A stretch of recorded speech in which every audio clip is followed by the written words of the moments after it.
मित्रों, आप मेरे उपन्यास उस दौर से इस दौर तक का वाचन स्वयं मेरी आवाज में सुन रहे हैं। आज मैं इस उपन्यास के 12वें अध्याय का वाचन प्रस्तुत करने जा रहा हूं। इसका शीर्षक है सौगात। इसके पहले के भाग में आप रंजन बाबू के घर में आए तूफान के बारे में जान चुके हैं। बलात्कार, लिव इन रिलेशन, गर्लफ्रेंड और बॉयफ्रेंड के चलन, गृह स्वामी की अत्यधिक उपेक्षा और एक स्त्री की षड्यंत्र के तहत हत्या जैसी बातें रंजन बाबू के परिवार में उथल पुथल ला चुकी हैं। उसके बाद रंजन बाबू का गृह पलायन हृदय विदारक होता है। अब उसके बाद की कहानी इस वीडियो में सुनिए। घर में छाए गमगीन माहौल को देखकर ऐसा लग रहा था कि जैसे कोई बूढ़ा व्यक्ति अपनी अकूत संपत्ति का बंटवारा किए बगैर ही परलोक सिधार गया हो। सभी घर वाले बार बार वकील को फोन करते हुए चिल्लपू मचा रहे थे कि बाबूजी ने वसीयत तो जरूर लिखी होगी और कोर्ट में उसके पंजीकरण के लिए मूल कॉपी भी आपको सौंपी होगी।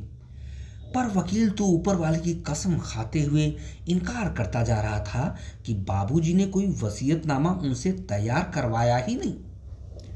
बहरहाल बाबूजी के बक्सों, अलमारियों और रैकों को उलट पलट कर वे यह सोचते हुए सारे घर को अस्त व्यस्त कर रहे थे कि शायद उन्होंने कहीं कोई वसीयत लिखकर छुपा रखी होगी। तभी धीरेन्द्र की पत्नी यानी रंजन बाबू की बहू ने चीखते चिल्लाते हुए सारे घर को अपने सिर पर उठा लिया। फिर अपनी देवरानी से झगड़ने लगी। हाँ नीता, तुम्हारी वजह से ही पहले बाबूजी को स्टोर रूम में डाला गया, फिर बाहर का रास्ता दिखाते हुए सर्वेंट क्वार्टर में निपटा दिया गया। अपने उम्र दराज ससुर के खिलाफ ऐसी जाति करते हुए तुम्हें शर्म नहीं आई? तब डील डॉल और बल में जेठानी से 20 पड़ने वाली नीता उसकी बांह जोर से पकड़कर चीखने लगी। दीदी, तुम्ही ने तो बाबूजी के खिलाफ इतनी साजिश रची थी। उन्हें चैन से न तो स्टोर रूम में रहने दिया, न ही सर्वेंट क्वार्टर में। सबका बचा खुचा खाना उनकी थाली में परोस देती थी और बची हुई चाय के छीजन में गर्म पानी डालकर उन्हें बतौर चाय भिजवाती थी। और क्या क्या बताऊं तुम्हारे कारनामे। दीदी, तुम औरत नहीं डायन हो, इंसानियत तो तुम में है ही नहीं। देवरानी के उन आरोपों को इतने तल्ख लहजे में सुनकर जो सचमुच उसकी कलई खोलते थे, सविता भी कहाँ चुप रहने वाली थी। वह सुलगती भट्ठी में डाले गए बम पटाखे की तरफ फट पड़ी। ओए कलमुही, तुम ये क्यों भूल गई कि तुम यहाँ आने से पहले बिन ब्याही माँ बन चुकी थी? तुम्हारा चरित्र तो छलनी की तरह है जिसमें 72 छेद हैं। तभी तो तुमने भोले भाले बाबूजी के चरित्र पर भी लांछन लगाया। अपने हस्बैंड सुरेंद्र से ही पूछ लो ना, जिसने तुम्हारे बहकावे में आकर बाबूजी से कह दिया था कि बाबूजी, आपको अपने पोती पोतियों से ज्यादा अपनी बहुओं में दिलचस्पी है। तभी वसीयत की तलाश में घर का कोना कोना खंगालते हुए धीरेन्द्र चीख उठा। अरे तुम लोग अब चुप भी रहोगी या दूं तुम्हारे मुंह पर एक जोर से? तदनंतर उसने मोबाइल पर बाबूजी से संपर्क करने की कोशिश की। बाबूजी के मोबाइल पर तो पूरी घंटी गई, पर उन्होंने उठाया नहीं। वह भुनभुनाने लगा, दोबारा नंबर मिलाने की जरूरत नहीं है, क्योंकि मैं उनके स्वभाव से वाकिफ हूं। वे रिस्पांस कभी नहीं देंगे। पता नहीं उनका मोबाइल उनके पास है भी या नहीं। शायद अब तक वे इस शहर को छोड़ भी चुके होंगे। दोनों औरतें धीरेन्द्र की डांट सुनकर सकपका गईं और फिर अनमने मन से वसीयत की खोज में लग गईं। पर वसीयत जैसी चीज मिलेगी कैसे, जबकि रंजन बाबू ने कोई वसीयत लिखी ही नहीं। बहरहाल सविता और नीता बेवकूफ औरतें थी। जब उन्हें पता ही था कि उनके बाबूजी इतनी बड़ी कोठी के मालिक हैं और उनके बैंक अकाउंट में लाखों रुपए जमा हैं तथा उन्हें अच्छी खासी पेंशन भी मिलती है, तो उन्हें उनको बहला फुसला कर रखना चाहिए था। अब तो उनके हाथ भले ही यह बेशकीमती कोठी लग जाए, उनके बैंक अकाउंट का सारा पैसा तो किसी धर्म कर्म में ही जाएगा। बाकी की दौलत और जमीन जायदाद भी उनके हाथ नहीं लगने वाली। यूं भी रंजन बाबू फक्कड़ किस्म के आदमी हैं और धर्मशालाओं तथा अनाथालयों को वे यदाकदा दान भी किया करते हैं। बहुत संभव है कि वे बैंक में जमा सारा पैसा किसी अनाथालय या वृद्धाश्रम में दान कर दें। लिहाजा जब परिवार में सास स्वर्ग सिधार चुकी हो और ससुर बहू बेटों के अत्याचार से तंग आकर बिन बताए कहीं पलायित हो गया हो, तो पिशाचिन बहुएं तो आपसी कलह से घर के माहौल को नारकीय बनाएंगी ही। वैसे भी जब उन्हें पता हो कि उनके पति उनकी इच्छाओं के गुलाम हैं और वे अपनी मनमानी कुछ भी नहीं कर सकते, तो पत्नियां उन जनाना मर्दों पर धौंस जमाने की भरपूर कोशिश करेंगी ही।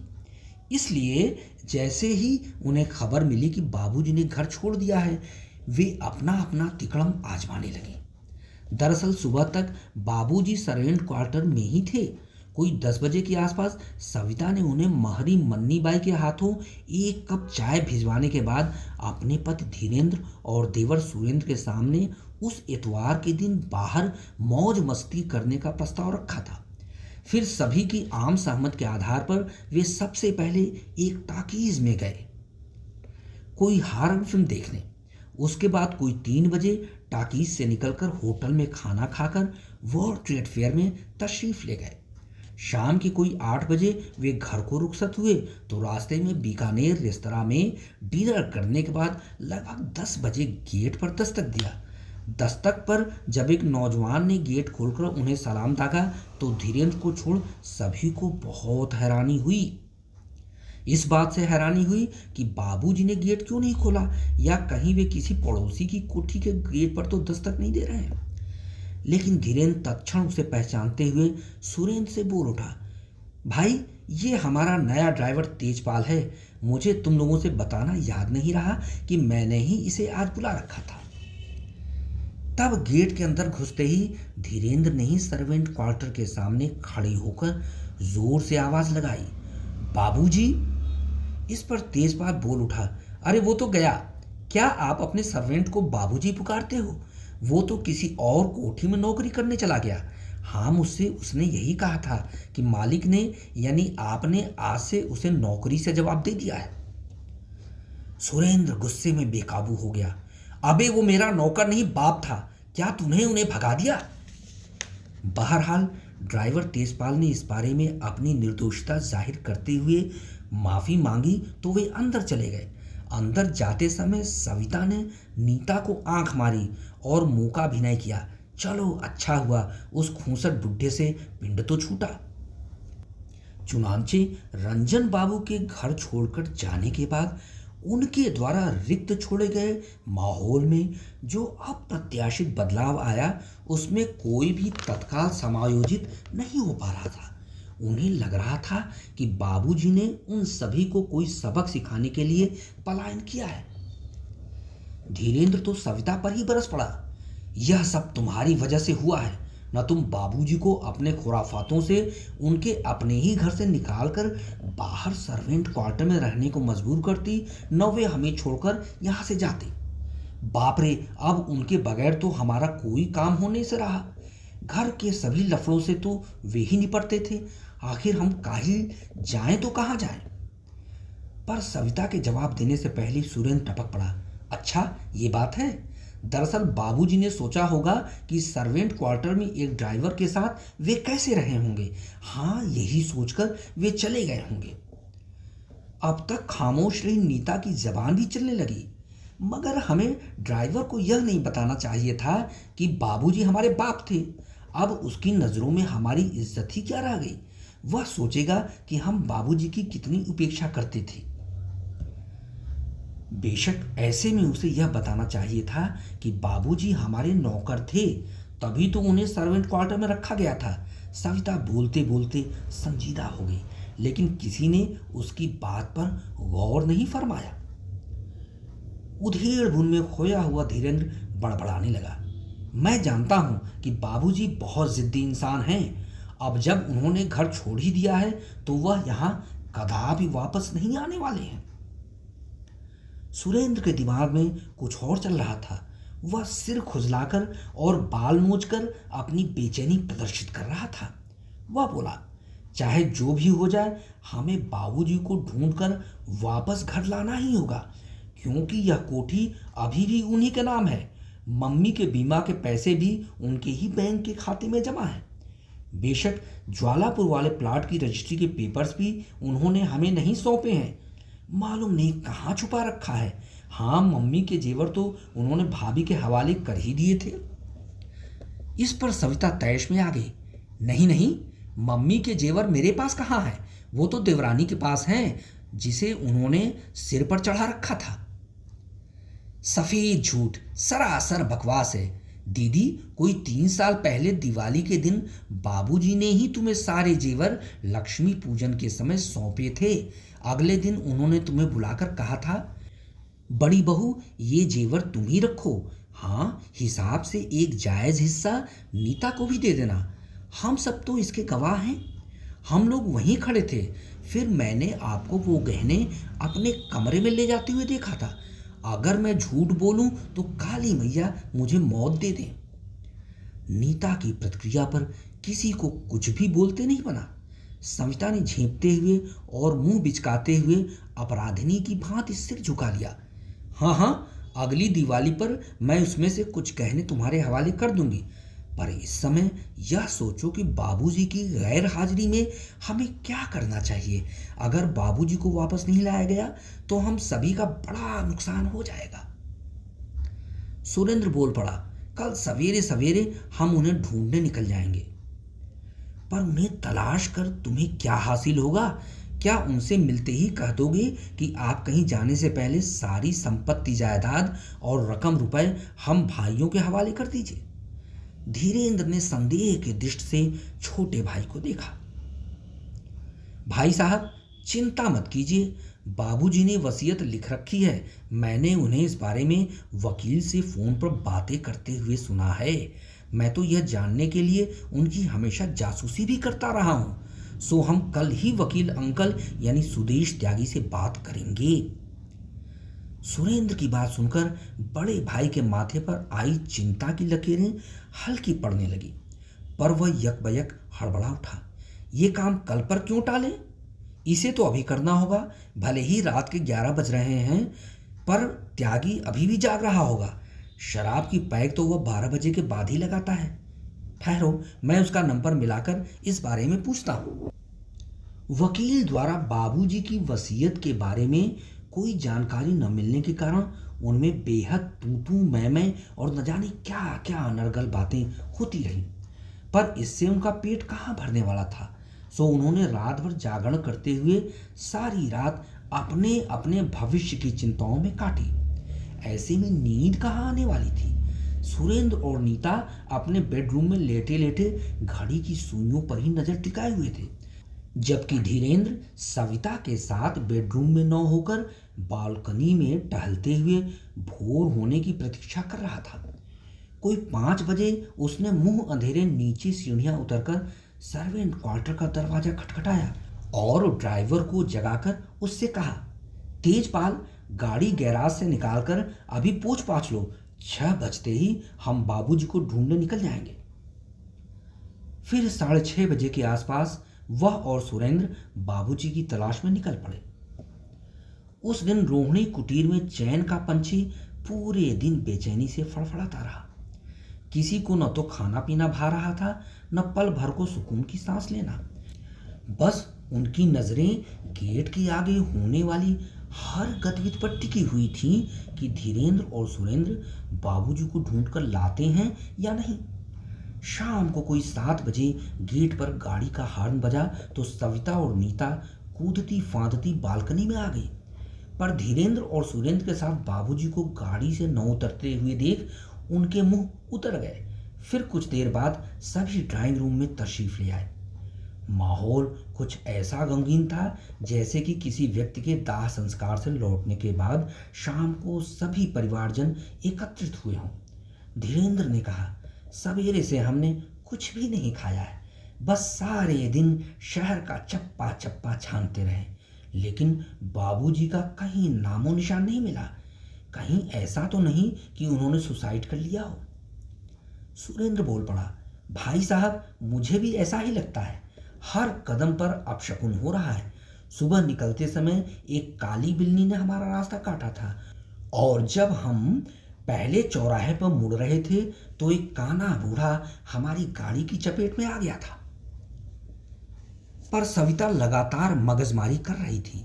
उसने कहा, दरअसल बाबूजी को लगा होगा कि हमने उनकी बड़ी उपेक्षा की है और उन्होंने अपने अपमान का बदला लेने के लिए सोचा होगा कि अब मरकर ही अपने परिवार वालों को एक बड़ा सबक देते जाए। इस पर नीता ने आईने के सामने खड़ी होकर अपने बाल संवारते हुए कहा, अगर बाबूजी ने ऐसा किया है तो हम भविष्य में उनको अपने मन से ही निकाल फेंकेंगे। न तो उनकी मृत आत्मा को कोई इज्जत देंगे, न ही उनकी याद में दीवार पर उनकी कोई तस्वीर लगाएंगे।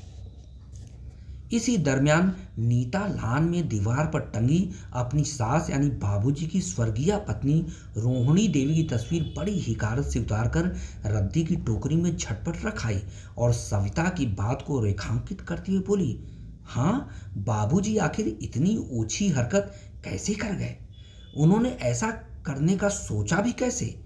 कम से कम हमारे बच्चों के भविष्य के लिए अपनी मिल्कियत तो हमारे नाम करते जाते।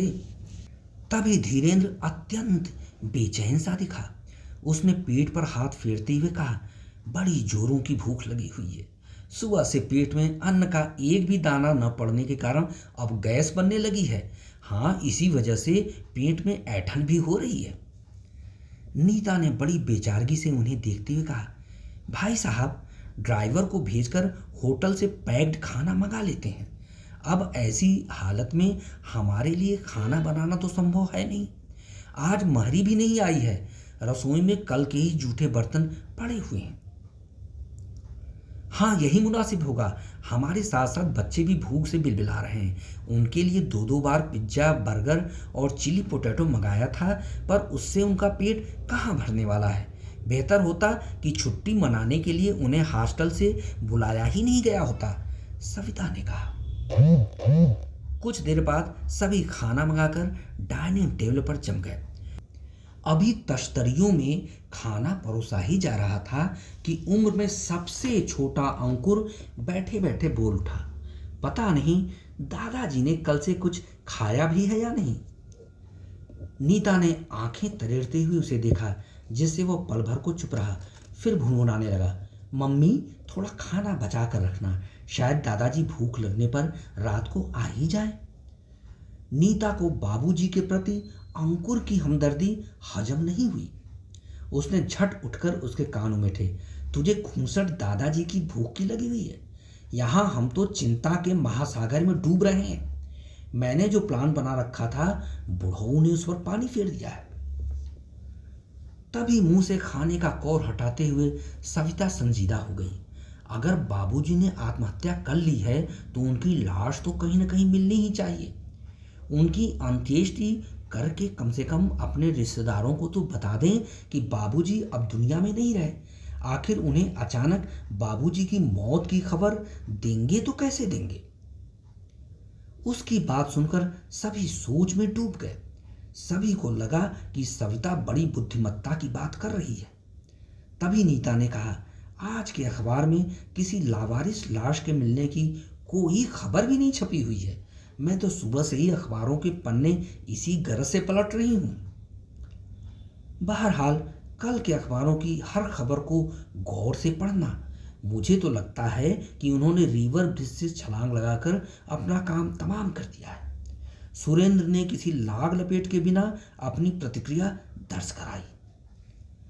अभी उनके दरमियान बाबूजी के पलायन या उनकी आत्महत्या की आशंका को लेकर अटकलबाजियों का दौर चल ही रहा था कि तभी ड्राइवर ने नीचे लॉबी से आवाज लगाई, साहब जी, कोई मिलने आया हुआ है। सभी के कान खड़े हो गए। इस आशंका से कि कहीं बाबूजी ही तो नहीं आ गए। वे धड़ धड़ सीढ़ियां उतरते हुए गेट की ओर भागे, लेकिन गेट के सामने बाबूजी के बजाय एक अधेड़ अजनबी को देख निराशा से ठिठक गए। पर जिज्ञासा सबकी जबान से फूटने वाली थी कि तभी अजनबी बोल उठा, मैं कोर्ट से छूटते ही इधर निकला हूं। मैं वकील अमन सिद्दीकी हूं। क्या रंजन कुलकर्णी यहीं रहते हैं? उन्हें मेरे आने की तत्काल इत्तला कीजिए। धीरेन्द्र अजीब से कश्मकश के साथ आगे आया। हाँ हाँ, उनके बारे में क्या खबर है?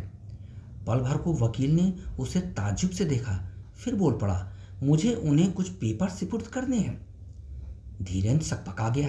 कैसे पेपर्स हैं? मैं उनका बड़ा बेटा धीरेन्द्र कुलकर्णी हूँ। उनके वसीयतनामा के कागजात हैं, जिसे उन्होंने कोई हफ्ते 10 दिन पहले मेरे ऑफिस में आकर तैयार कराया था। उसने बैग पर हाथ फेरा जिसमें वसीयत के कागजात थे। तब सविता भी अपने कौतूहल और वाक चातुर्य को नहीं रोक सकी। बाबूजी 4 धाम की तीर्थ यात्रा पर गए हुए हैं और कम से कम 2 माह बाद ही वापस आएंगे। वो पेपर्स हमें ही दे दीजिए। जैसे ही बाबूजी आएंगे हम उन्हें दे देंगे। सभी ने उसके बहाने बनाने के कौशल पर दांतों तले उंगली दबाई। वकील झिझका। बहरहाल मुझे ऊपर से आदेश है कि मैं ये पेपर्स रंजन बाबू को ही दूं। तभी सुरेंद्र एकदम से आगे आ गया। हम सभी बाबूजी के बहू बेटे हैं। अब अगर वो 2 माह तक नहीं आएंगे तो क्या ये पेपर्स उनके वारिसों को अर्थात हमें नहीं मिलेंगे? ये तो सरासर अन्याय है। वकील फिर संकोच में पड़ गया। नहीं नहीं, मुझे आप लोगों पर पूरा यकीन है, लेकिन इस सील बंद लिफाफे को खोलने का हक रंजन बाबू को ही है। आप कसम खाकर कहें कि आप इसे नहीं खोलेंगे और रंजन बाबू के आते ही आप इसे उन्हें सुपुर्द कर देंगे।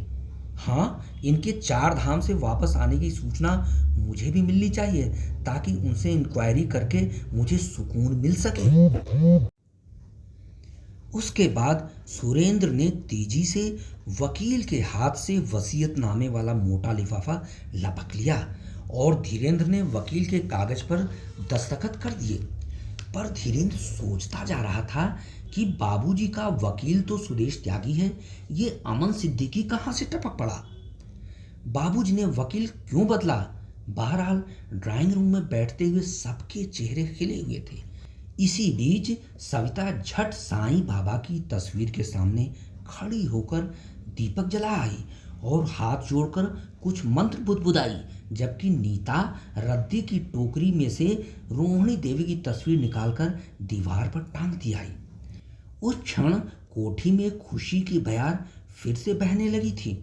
ऐसा लग रहा था कि जैसे बाबूजी ने जाते जाते उन्हें कोई बड़ा सौगात भिजवाया। मित्रों, इस अध्याय में रंजन बाबू के सगों की लोभ लिप्सा, अमानवीय आचरण, अत्यधिक स्वार्थपरता और हृदय विहीनता के बारे में सुनकर आपको न केवल आश्चर्य हुआ होगा अपितु अत्यधिक पीड़ा भी हुई होगी। मैंने बड़े चित्रोपम ढंग से लोगों के मन और मन से बाहर की तस्वीरें खींची हैं।